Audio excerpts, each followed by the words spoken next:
Bound by shadow, freed by flame, first-person voiceover short story inspired by the witches. Wisdom Oracle, I felt it long before I understood it.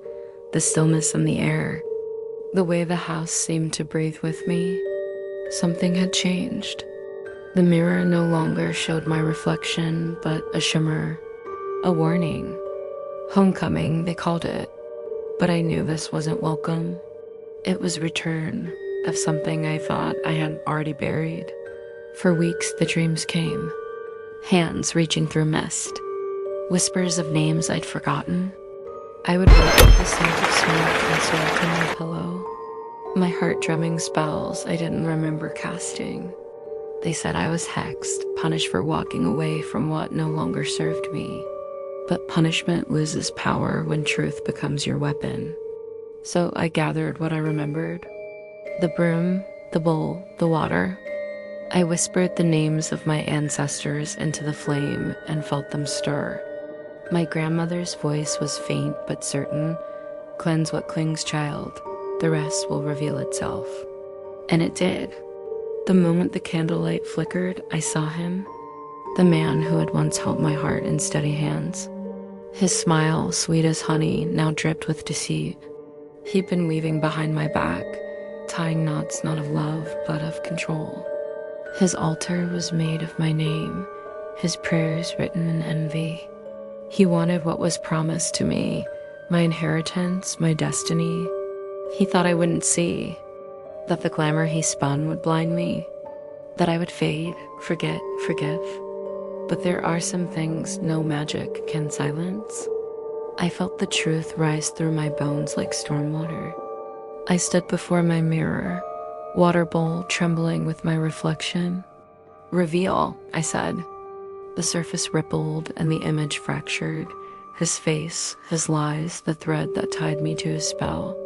He had sent his sickness through whispers, through shadows, through my own self-doubt.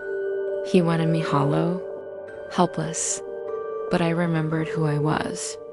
I lifted the atham, drew a circle in the air. What is sent returns. What is mine. My voice did not tremble. The flame on my altar bent toward me as if bowing to its queen. I felt the air shift, something unseen snapping free. The hex broke like glass underfoot.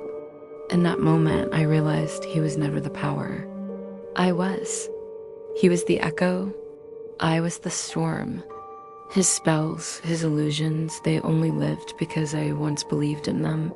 Now, belief belonged to me again. Outside, the night deepened. The moon hid her face, but I could feel her watching. The guardians who once stood silent began to hum, low and strong, a song of protection. I saw shadows move across the walls, not enemies, but ancestors. They had come home too. He will feel what he sent, they told me. Not out of vengeance, but balance. What we cast returns to teach, and his lesson will be heavy. So I cleanse my home, every corner, every mirror, every breath. I washed the doorway with salt and rosemary, whispered the names of the living and the dead who stood with me. The house sighed, lighter now, the air no longer heavy with watchful eyes. By dawn, I was reborn, not through his love, not through his loss, but through my own remembering. He may wander so, seeking the wealth that slipped through his grasp, but gold rests where greed roots. My riches are unseen, peace, clarity, protection, truth. They say witches wear hats and hold cauldrons, but tonight I wear my power. My heart is my altar, my breath my spell.